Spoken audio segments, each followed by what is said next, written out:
Here's our base illustration without any lighting effects. To begin, we'll add harsh shadows.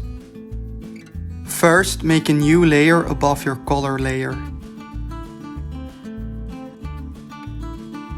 Change the blending mode of this new layer to multiply. Use a soft-edged brush. Set your foreground color to a darker shade, resembling the shadow you want to create. Carefully paint over the areas where you want shadows, following the light direction. Fine-tune the realism by reducing the opacity of the shadow layer. This step allows the shadows to blend more naturally with the underlying colors. Additionally, you can use layer masks to fine-tune the shadow's appearance and blend them seamlessly with the underlying color. With the shadow layer selected, click on the Add Layer Mask icon at the bottom of the Layers panel. Make sure the mask thumbnail on the shadow layer is selected. Ensure you're using a soft-edged brush. Select a mid-tone gray as your foreground color.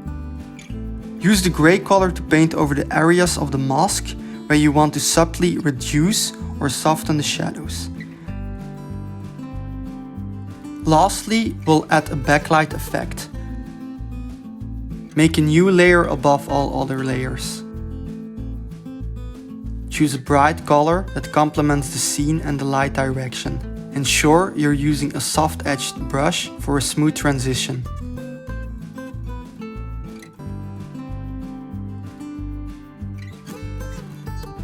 Carefully paint along the edges or areas where the backlight would naturally hit your illustration. Once the backlight is painted, adjust the opacity of the layer itself until it looks natural and enhances the illustration without overpowering it. The backlight accentuates the character, making it pop and adding a cinematic touch. Thanks for watching. If this tutorial helped, subscribe for more pro tips.